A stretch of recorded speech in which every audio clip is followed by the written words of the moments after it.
Real.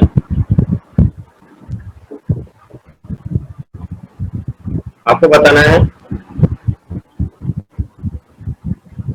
400 nanometre से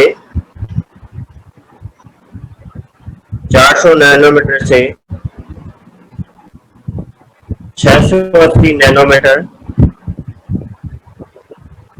के मध्य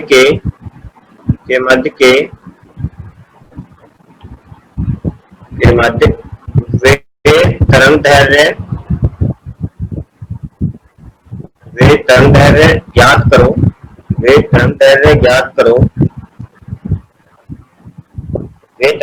ज्ञात करो जिनके लिए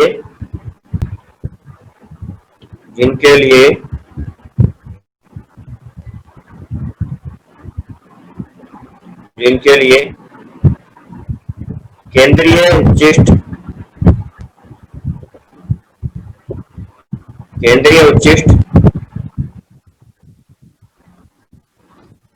की स्थिति अपरिवर्तित रखो।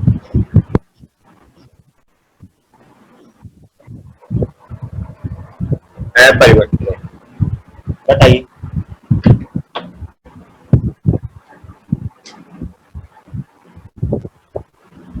अच्छा, केंद्रीय उच्चिष्ट नहीं है, इसमें थोड़ा सा चेंज करना है। इसके लिए उच्चिष्ट की स्थिति, इसके लिए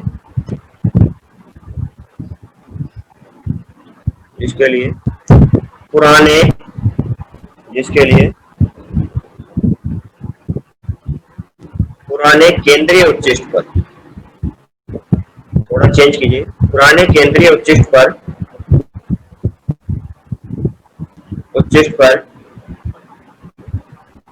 अधिकतम, पुराने केंद्रीय उच्चिष्ट पर उच्चिष्ट मिले, ऐसा कर। अब उच्चिष्ट मिल रहा है, केंद्रीय उच्चिष्ट मिल रहा है, इसके लिए नहीं बोला। पुराने केंद्रीय उच्चिष्ट पर उच्चिष्ट बने। बताइए।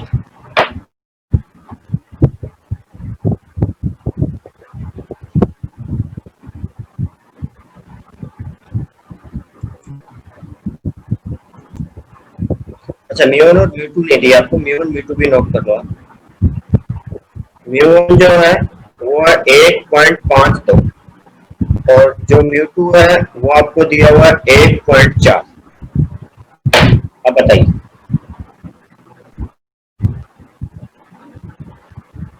एक 1.52 और 1.4 और उच्चिष्ट बनना चाहिए, ये भी आपको बोला हुआ।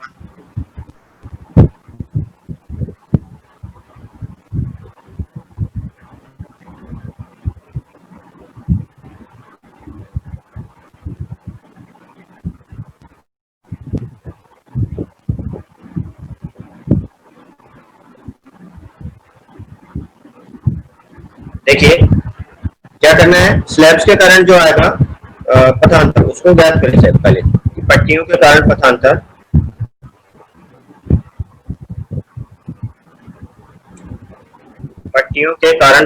जो रहेगा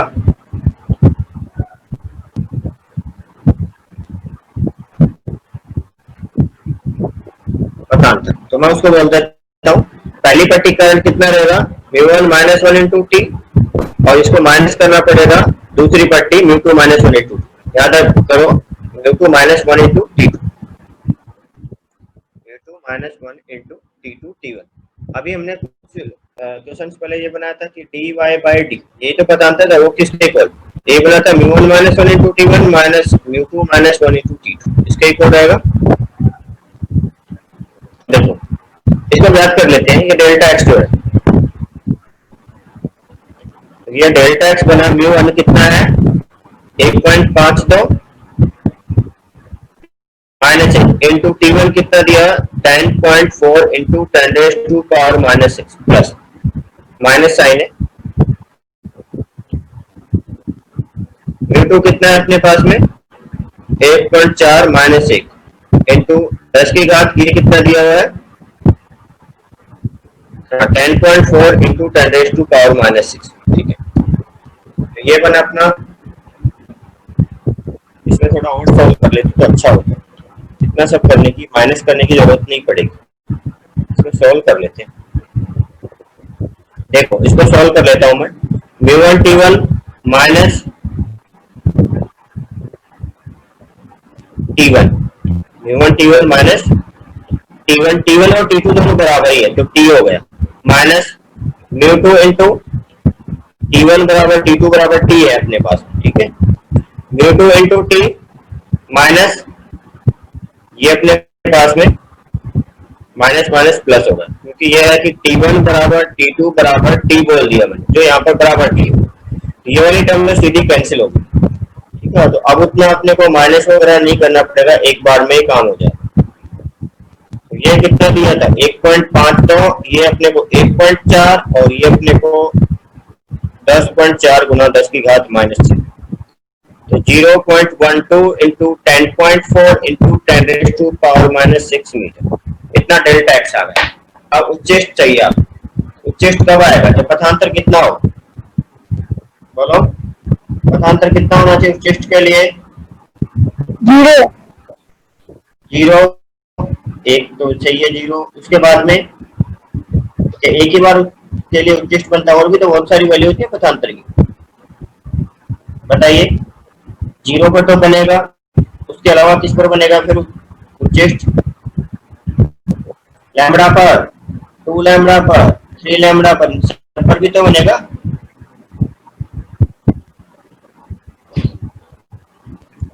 नोट किया आपने यहाँ तक? नहीं सर। नोट कीजिए।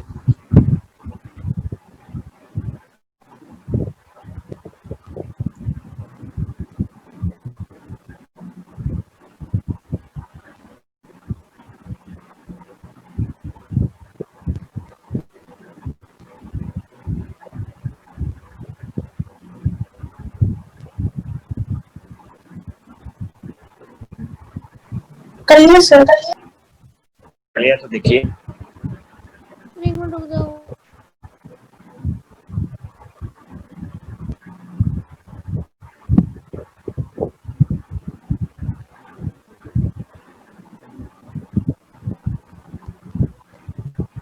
हाँ नोट किया।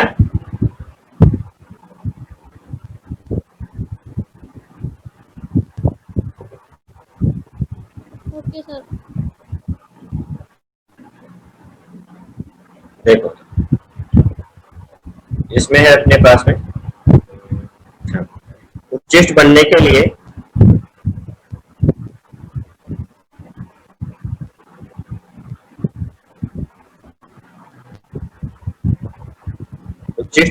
लिए जो डेल्टा एक्स है वो n लैम्बडा होना चाहिए, मतलब लैम्बडा के मान कितने हो जाएंगे? डेल्टा एक्स बाई एन, तो डेल्टा एक्स कितना 0.12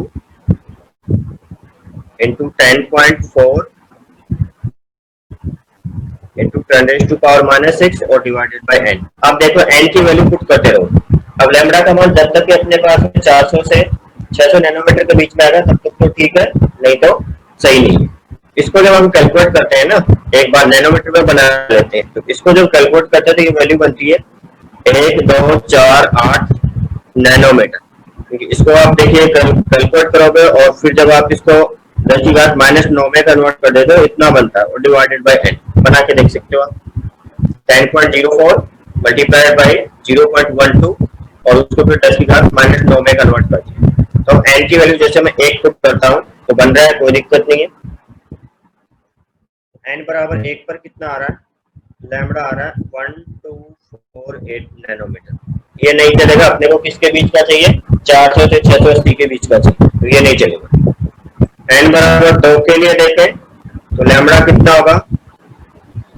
1248 डिवाइडेड बाई 2 कितना आ गया? 624 माइक्रोमीटर।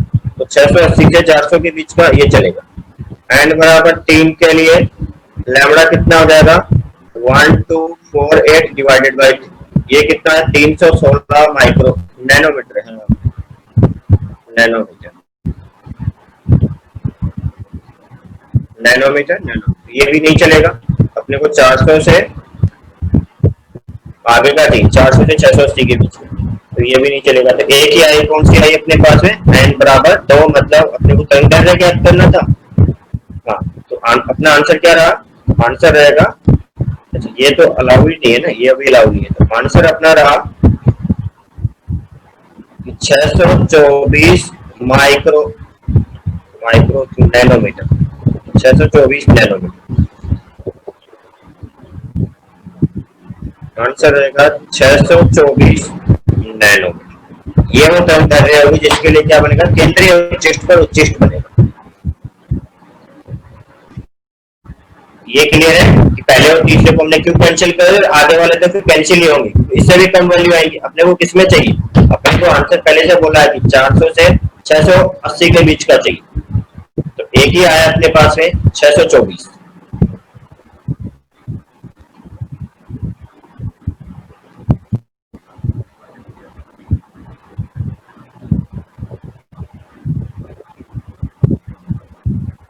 नोट किया आपने?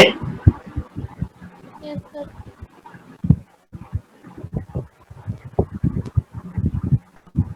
देखें आगे,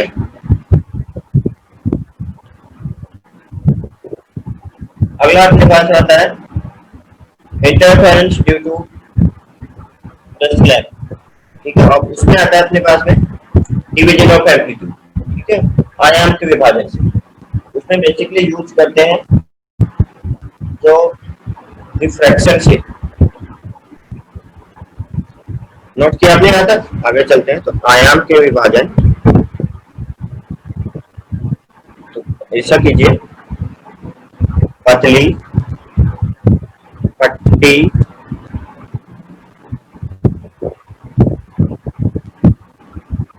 के कारण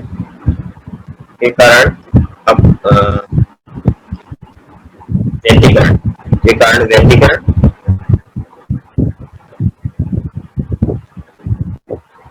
और साथ में कर लो आयाम का विभाजन।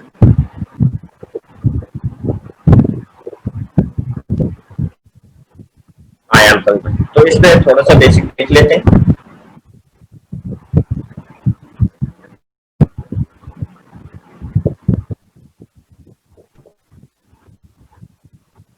एक पॉइंट नोट कर लीजिए, फिर पहले वाला निकालना 2 मिनट। देखो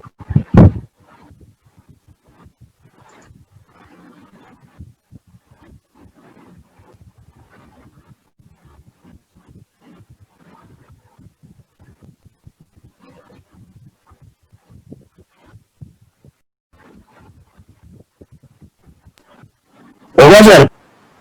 अच्छा, एक देखिए, तो यहाँ पे बात कर रहे थे, इसमें पॉइंट नोट कर ले, जैसे साबुन का जो बबल होता है या ऑयल की जो ड्रॉप होती है पानी के ऊपर, ठीक है, वो उसमें कलर दिखते हैं, तो कलर जो दिखते हैं वो इंटरफेरेंस के कारण दिखते हैं। पॉइंट मैंने पहले भी नोट करवाया था, उसे नोट कर लीजिए।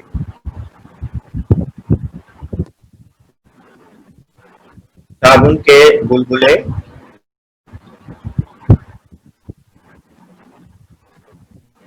या तेल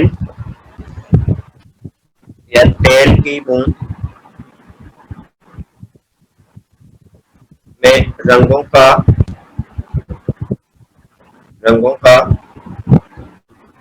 दिखाई देना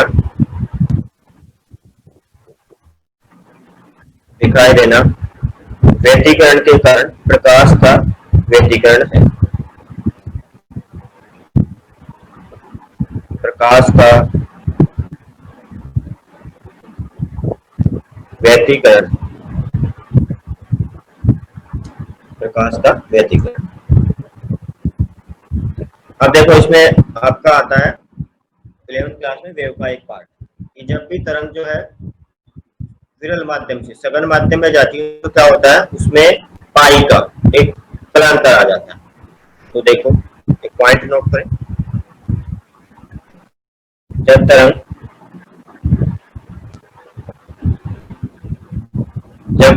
सघन माध्यम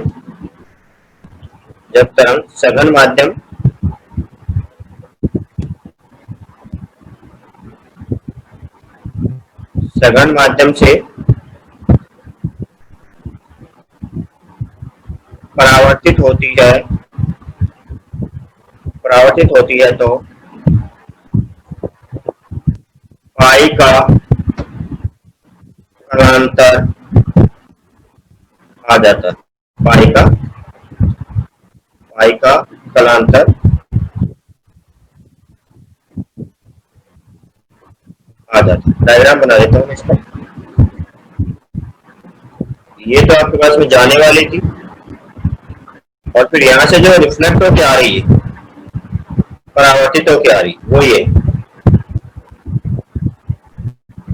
ये तो अपने पास में आपतित और ये परावर्तित, जो भी पल्स यहाँ पर हम सेंड करें परावर्तित। तो इनमें जो फेज डिफरेंस है डेल्टा पाई, वो कितने का रहता है? पाई।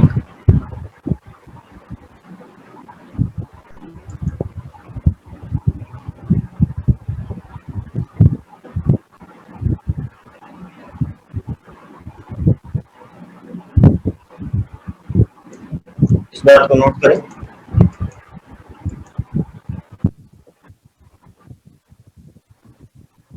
और ऐसे जब विरल माध्यम से परावर्तित होती है, तब क्या होता है? उसमें कोई कलांतर नहीं आता।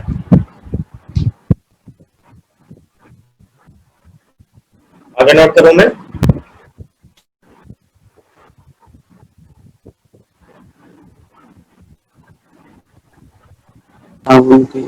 जब तरंग नहीं हुआ,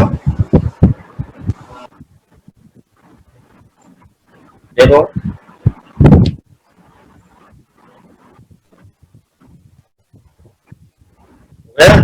देखिए, जब तरंग विरल माध्यम जब तरंग विरल माध्यम से परावर्तित विरल माध्यम से परावर्तित होती है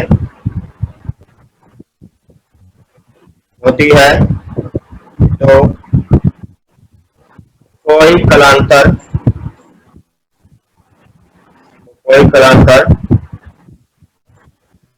नहीं आता।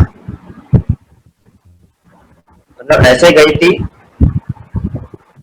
ऊपर से गई थी तो ऊपर से ही आएगी, पहले जो ऊपर से गई थी वो नीचे से आएगी।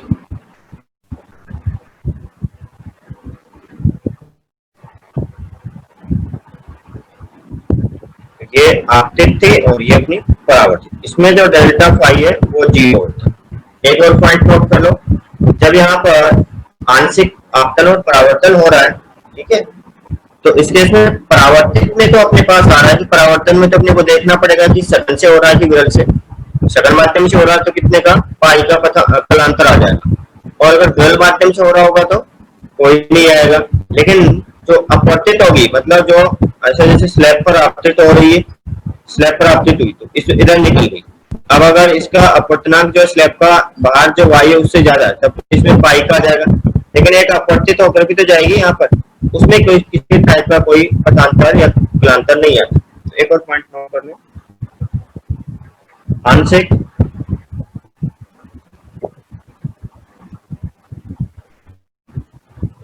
अपवर्तन, आंशिक परावर्तन,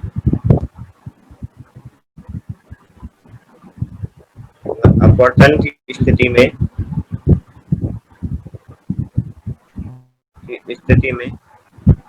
अपवर्तित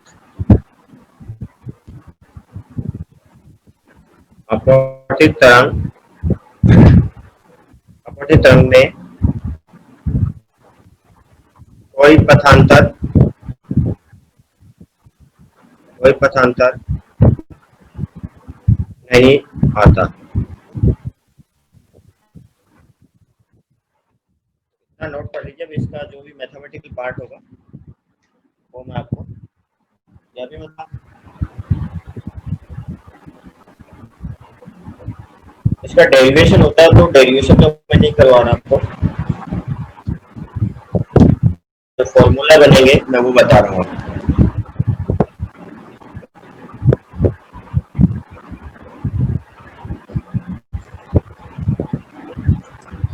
चलिए तो कल ही कंटिन्यू करेंगे। कल रहेगी क्लास मॉर्निंग में 8 o'clock।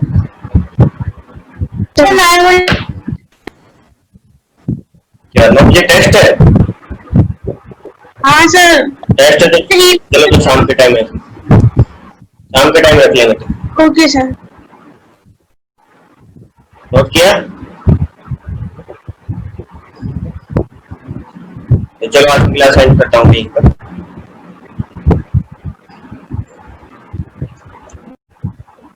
इसको नोट कीजिए, फिर हम पाथ डिफरेंस जो है पथांतर वो नोट करते हैं।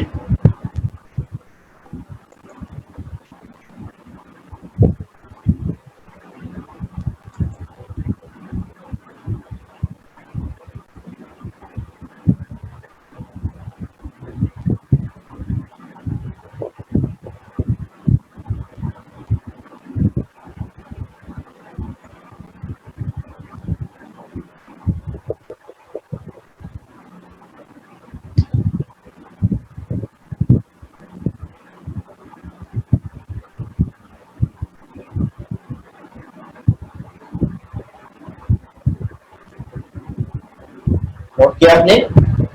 देखो तो पथांतर की बात करते हैं। पथांतर क्या होगा?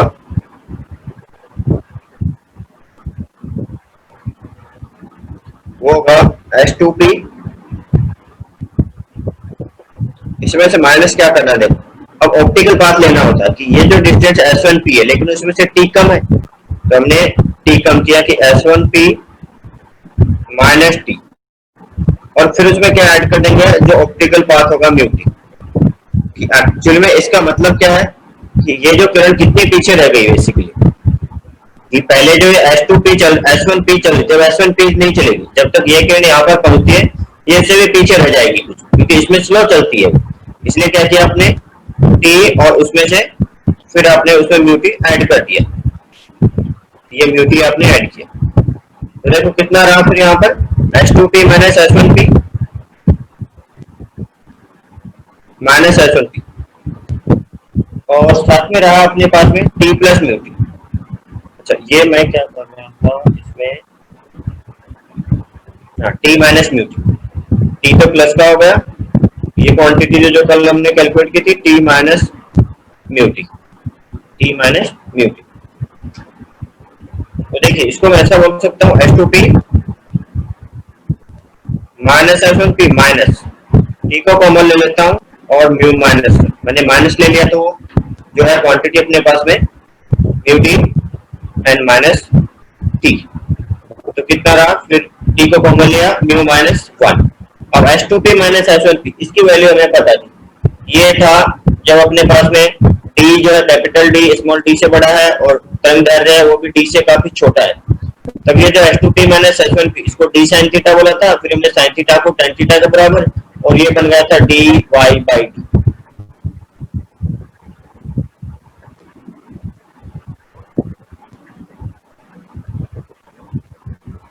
ये नोट किया आपने? सर बोलिए हम स्लैब को नीचे भी ले सकते हैं, क्या हुआ? इस स्लैब को नीचे भी ले सकते हैं। हाँ नीचे भी ले सकते हैं ना, यहाँ पर भी आ सकती है, यहाँ पर भी आ सकती है, दोनों पर भी आ सकती है, कोई प्रॉब्लम नहीं है। अब वो अभी इसका रिजल्ट तो निकलेगा ना, उससे पता लगेगा कि नीचे आने पर क्या किधर शिफ्ट होगा। अब केंद्रीय उच्चिष्ट जो यहाँ पर नहीं बनता है, अब केंद्रीय उच्चिष्ट यहाँ पर नहीं रहेगा क्योंकि अब पथांतर आ जाएगा इसमें से, जब किरण आएगी तब तो क्या होगा? केंद्रीय उच्चिष्ट कौन सी तरफ से शिफ्ट हो जाएगा? जब जिस तरह आप स्लैब पुट करते हो उसी तरफ, तो केंद्रीय जो उच्चिष्ट था पहले यहाँ पर वो इधर बनेगा, और अगर इस पर लगाओगे तो फिर वो इधर बनेगा, वो भी पता लगेगा। Okay sir.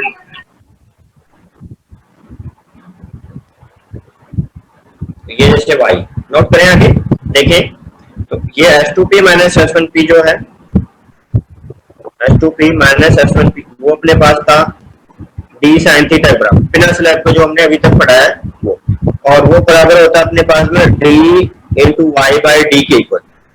तब जब अपने पास में D जो है मच ग्रेटर देन लैम्बडा, तो फिर क्या करते हैं हम? साइन थीटा को लगभग tan थीटा के बराबर बोल देते हैं, और वो कितना बनता है? y डिवाइडेड बाई d, ये बनता है। तो देखिए ये जो डेल्टा एक्स है यहाँ पर पथांतर कितना हो गया? dy बाई d माइनस जो आपने कॉमन लिया T into mu minus one. अब केंद्रीय उच्चिष्ट क्या होता है? केंद्रीय उच्चिष्ट वो होता है जहां पर पथांतर क्या रहे? जीरो। तो देखिए केंद्रीय उच्चिष्ट के लिए, केंद्रीय उच्चिष्ट के लिए डेल्टा एक्स को जैसे ही आपने जीरो किया, केंद्रीय उच्चिष्ट के लिए डेल्टा एक्स को आपने जीरो किया, तो यहां से जो y है वो कितना हो जाएगा? d by D into mu minus one T, D by D into mu minus one into T.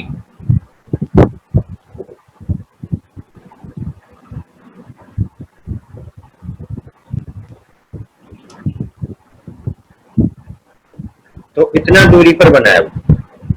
अब जिस तरफ आप स्लैब डालोगे उसी तरफ केंद्रीय उच्चिष्ट शिफ्ट हो जाता है। देखिए केंद्रीय उच्चिष्ट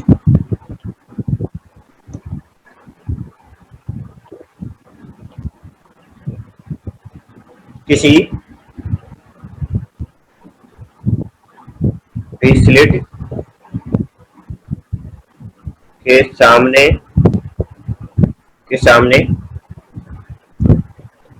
पट्टी रखने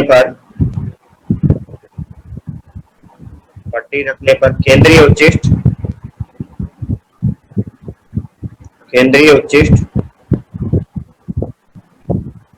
उसी दिशा में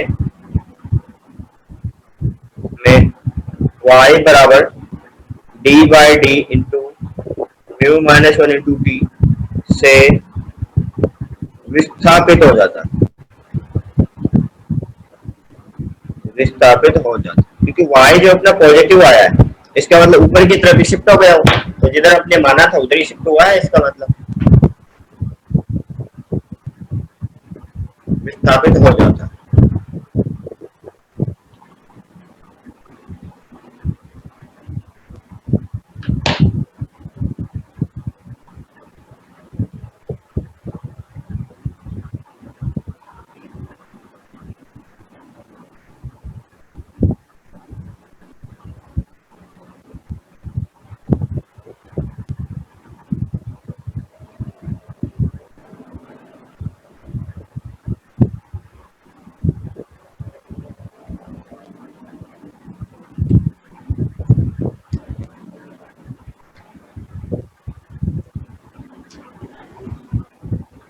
हाँ, ये नोट किया आपने? तो पुराने कई बार यही क्वेश्चन आता है कि पुराने जो केंद्रीय उच्चिष्ट और नए जो केंद्रीय उच्चिष्ट बन रहा है उनके बीच में दूरी कितनी रहेगी?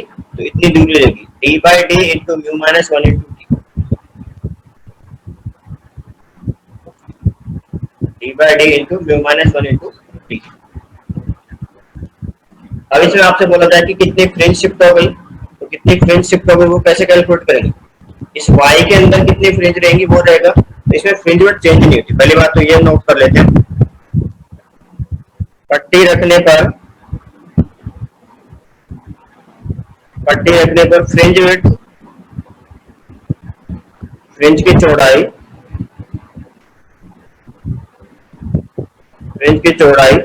नहीं बदलती है,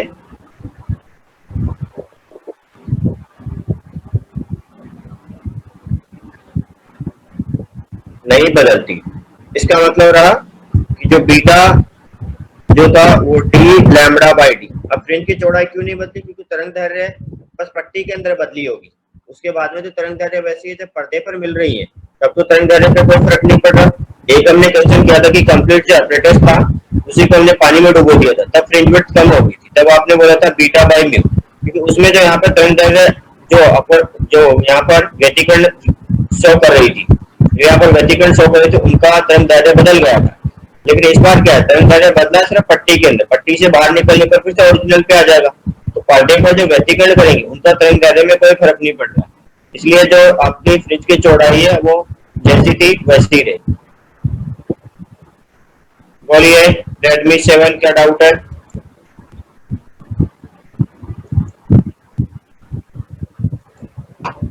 देखें तो आगे, तो beta D lambda by D. अब अपने को कैलकुलेट करना है कि कितनी फ्रिंज शिफ्ट होगी, कि पहले केंद्रीय उच्चिष्ट अपना यहाँ पर बन रहा था, अब केंद्रीय उच्चिष्ट यहाँ पर बन रहा है, ये मान लीजिए सी डैश सी।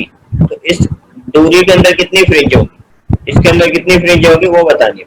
देखिए ये यहां तक नोट किया आपने।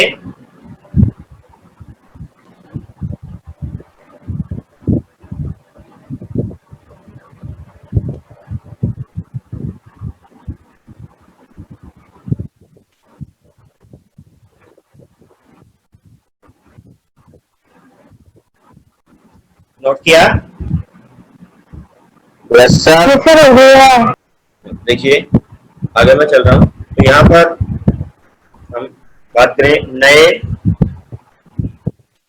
केंद्रीय उच्चिष्ट, केंद्रीय उच्चिष्ट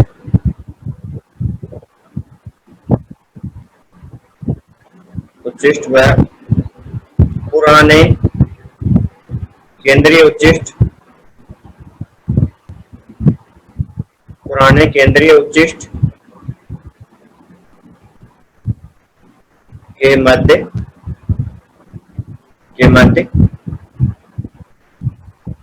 कुल फ्रिंज बराबर कितना रहेगा, y जो दूरी है डिवाइडेड बाय बीटा। तो y कितना था, d into mu minus 1t divided by d ये था, और बीटा कितना d into lambda by D. तो यहाँ पर लैम्बडा d से d कैंसिल होगा, इस d से ये d कैंसिल होगा, कितना रहा mu minus 1 into T by lambda. इतनी फ्रिंज शिफ्ट होगी, इसकी जो भी वैल्यू आएगी वो हम देख लेंगे, इतनी फ्रिंज शिफ्ट होगी टोटल।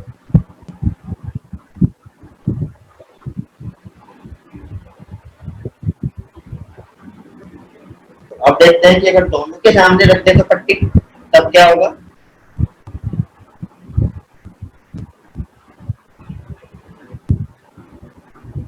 नोट किया होगा यहाँ तक? तो देखो अगला जो है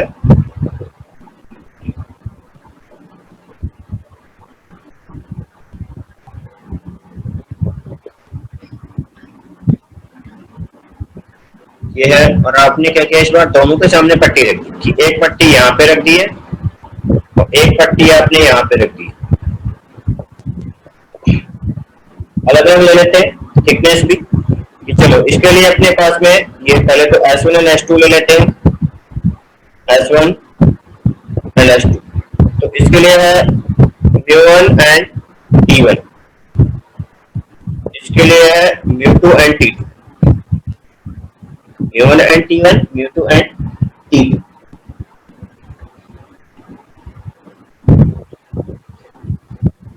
एंड μ2 एंड T2। अब देखिए किसी भी बिंदु की जब बात करेंगे, कहीं पर भी बिंदु कंसीडर कर लेते हैं, चलो इधर ही मान लेते हैं फिर से। तो इस बिंदु पर दोनों जगह से आपने किरणें डाली, किरणें में से तरंगे हैं वो यहाँ से भी जाएगी और एक तरंग जो आपकी यहाँ से जाएगी।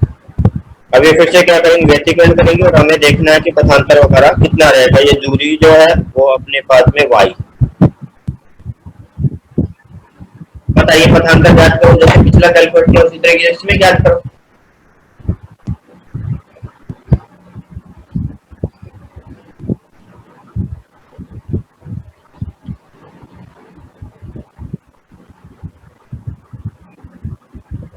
तो देखिए पथांतर की मैं बात करता हूँ।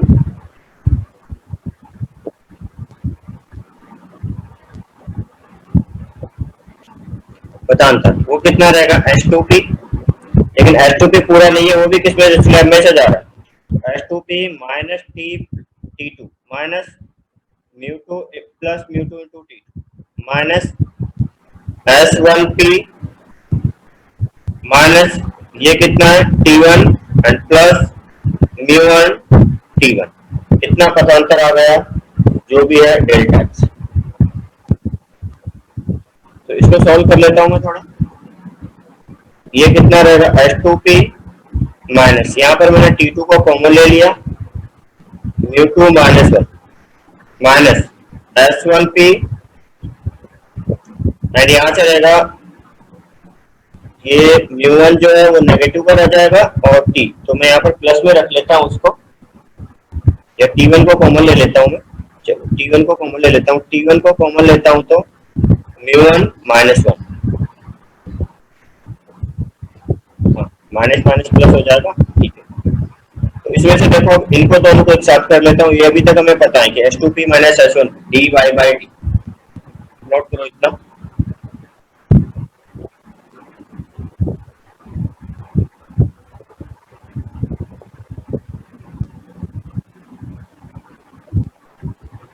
यहाँ पे प्लस आए, यहाँ पे प्लस आए, ये वाला प्लस रहेगा देखो, और ये वाला माइनस। यहाँ पे प्लस कीजिए,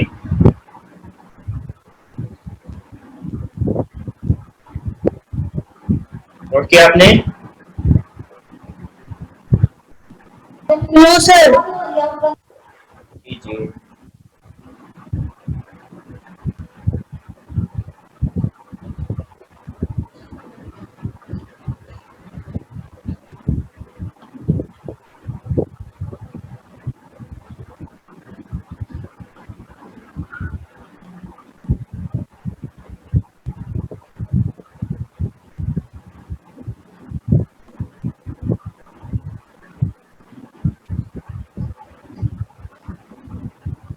हो गया सर। देखो इसको आगे नोट करते हैं। Delta x S2P minus S1P plus T2 into कितना बना था, म्यू2 -1 माइनस ये कितना बना था, T1 इंटू म्यू1 -1, T1 इंटू म्यू1 -1। ये जो क्वांटिटी है अपने पास, ये तो dy बाई डी है। तो डेल्टा एक्स कितना, dy by D plus T2 into म्यू2 -1 माइनस T1 इंटू म्यू1 -1।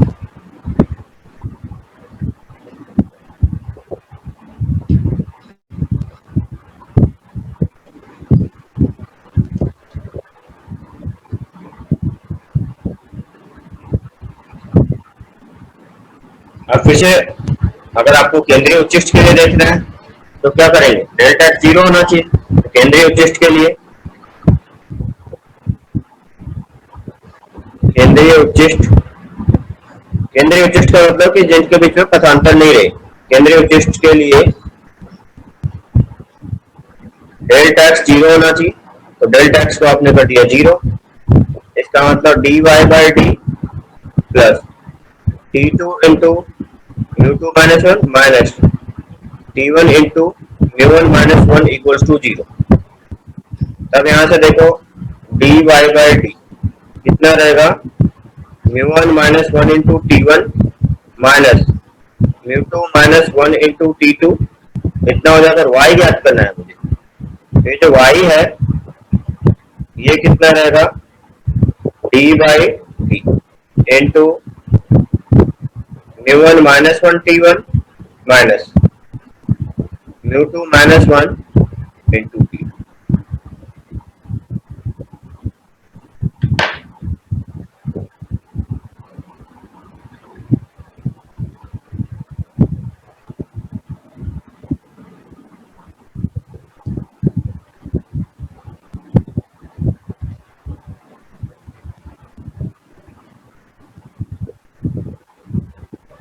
अब ये देखो ऊपर शिफ्ट होगा कि नीचे, वो कैसे होगा, अगर मान लीजिए ये वाला ज्यादा है अपने पास में, तब तो y आएगा धनात्मक, तब तो मतलब ऊपर की तरफ शिफ्ट होगा। और ये वाला अगर ज्यादा है तब ये ऋणात्मक आएगा y, इसका मतलब नीचे की तरफ शिफ्ट होगा। इसमें फ्रिंज कितनी शिफ्ट हो गई, विस्थापित फ्रिंजों की संख्या, देखो जब नोट करता हूँ, विस्थापित फ्रिंजों की संख्या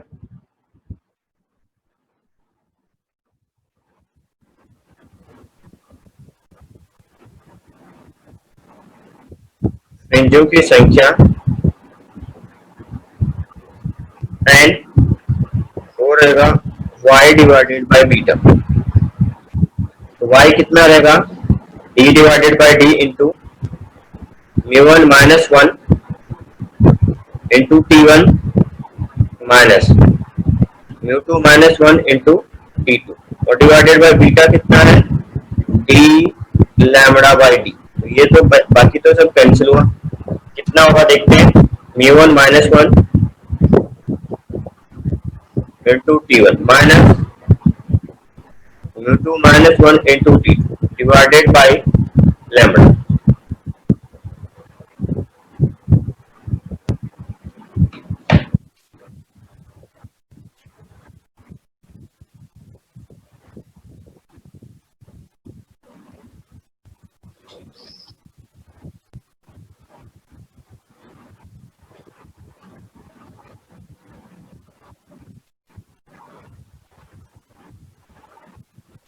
और करो सभी इसको।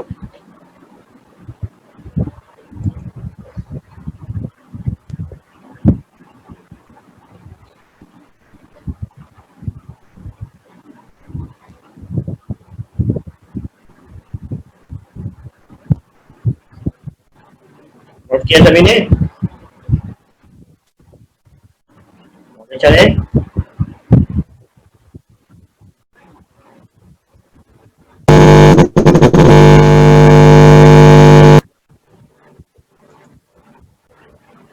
देखिए आगे मूव करता हूं मैं।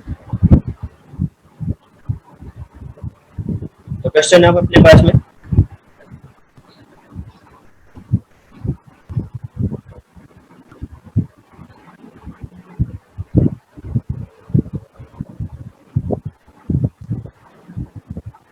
ये अपने को दिया हुआ है, स्लिट्स के बीच की जो दूरी है वो दी हुई है 1 mm। 1 mm।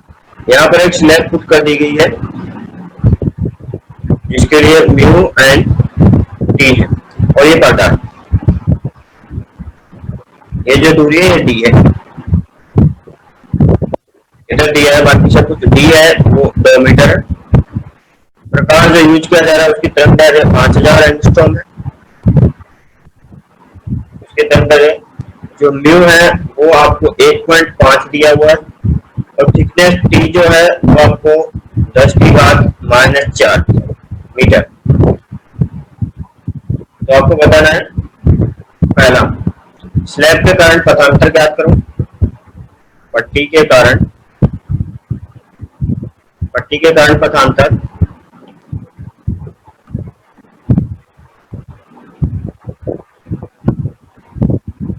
पट्टी के कारण पथांतर ज्ञात करो। पथांतर ज्ञात करो।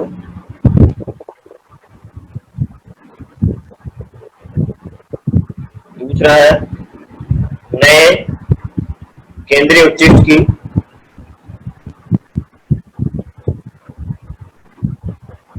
नए केंद्रीय उच्चिष्ट की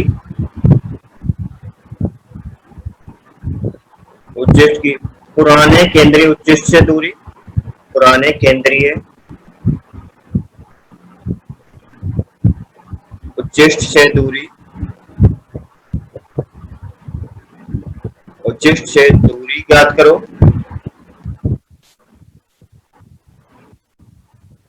दूरी ज्ञात करो। तीसरा पॉइंट है आपके पास में कि कुल कितनी फ्रिंज विस्थापित हुई है। कुल कितनी फ्रिंज विस्थापित हुई है मतलब पुराने केंद्रीय उच्चिष्ट और नए केंद्रीय उच्चिष्ट के मध्य की फ्रिंज। तो कुल विस्थापित फ्रिंजों की संख्या, फ्रिंजों की संख्या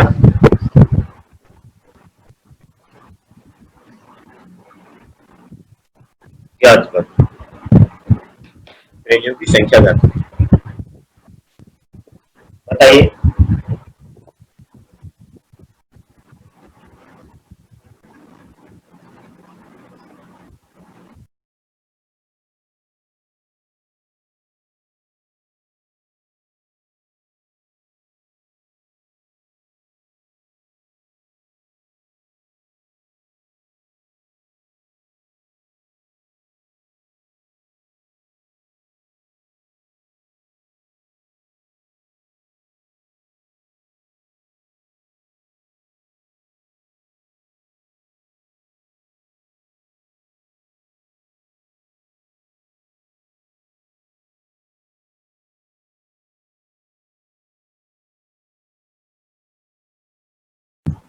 बताइए तो क्या रहेगा?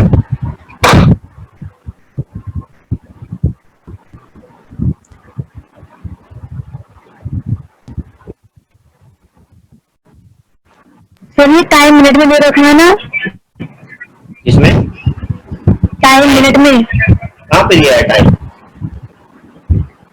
अरे वो टी थिकनेस थी उसकी, टी मीटर में है ये, कहाँ पे डन है? पीछे जब भी मैंने बोला थिकनेस बोल रहा था ना मैं उसको, उसकी चौड़ाई, पट्टी की चौड़ाई है मीटर।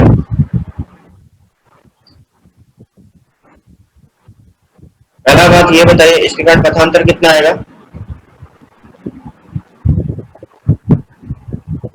यही तो एक्स्ट्रा पथांतर आ रहा है, म्यू माइनस 1/2t, इसके कारण देखिए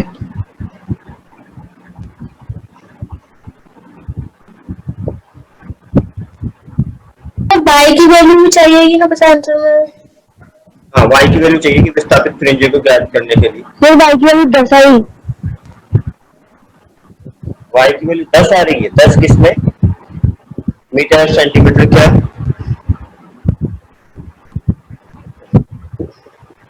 दस तो आ सकता है, लेकिन बताइए मीटर है सेंटीमीटर है? पट्टीकरण पथांतर जो रहेगा सर मीटर में ही होगा। नहीं, तो ये म्यू कितना है? 1.5 माइनस 1 गुणा टी कितना दिया है? 10 की घात माइनस 4, तो ये आ गया 0.5 गुणा 10 की घात माइनस 4 मीटर। तो जो पट्टी के कारण जो पथांतर आ रहा है वो कितना आ गया अपना? ये 0.5 गुणा 10 की घात माइनस 5। तो कई बार इसको ऐसा बोला जा सकता है 50 गुणा 10 की घात माइनस 6, हो सकता है ऐसे ऑप्शन में दिया हो माइक्रोमीटर, 10 की घात माइनस 6 को आप माइक्रो बोल सकते हो, माइक्रोमीटर। अब आ गए नए केंद्रीय उच्चिष्ट की पुराने उच्चिष्ट से दूरी, तो y वो कितना था? म्यू माइनस 1/2t और capital D divided by small d।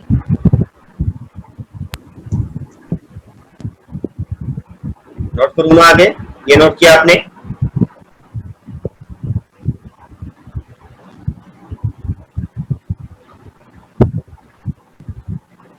जैसे आगे चलूंगा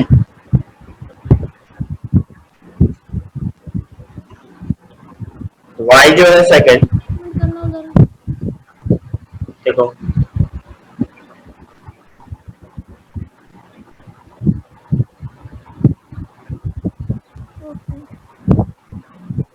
y कितना रहेगा? d, वो था अपना d by D mu minus 1/2t। तो म्यू माइनस 1/2t की वैल्यू कभी हमने कैलकुलेट की, ये d बाई डी इंटू ये अपने जैसे 0.5 गुणा 10 की घात माइनस 4 वैल्यू है। d कितना था? 2 मीटर गुणा 0.5 गुणा 10 की घात माइनस 4, और स्मॉल d 10 की घात माइनस 3। ये तो एक बन गया, 10 की घात माइनस 4 10 की घात माइनस 3 कितना रहा? 10 की घात माइनस 1 मीटर, ठीक है, 0.1 मीटर 10 सेंटीमीटर बोल सकते हैं। एन बताइए, एन कितना होता है? फ्रिंज कितनी शिफ्ट हो जाती है? तो विस्थापित फ्रिंजों की संख्या, विस्थापित फ्रिंजों की संख्या एन, वो कितना था? Mu minus 1t divided by lambda. Mu minus 1t की वैल्यू फिर से अपने काम आ रही है सीधे 0.5 गुणा 10 की घात माइनस 4, फिर से हमने पीछे से यूज कर लिया उसको, डायरेक्ट डेटा जो कैलकुलेट किया 0.5 into 10⁻⁴ divided by lambda. Lambda कितना है? रंग दिया था 5000 एंगस्ट्रॉम, तो 5000 गुणा 10 की घात माइनस 10, इसको मैं बोल सकता हूँ 5 गुणा 10 की घात माइनस 5, और इसको बोल सकता हूँ 5 गुणा 10 की घात माइनस 7। तो ये ऊपर जाएगा 100 फ्रिंज शिफ्ट होगा। एंड कितना आ गया? 100। नोट कीजिए सभी, और कोई डाउट हो तो बोलो। इनको समझा दो सर, डिस्कनेक्ट हो गया था।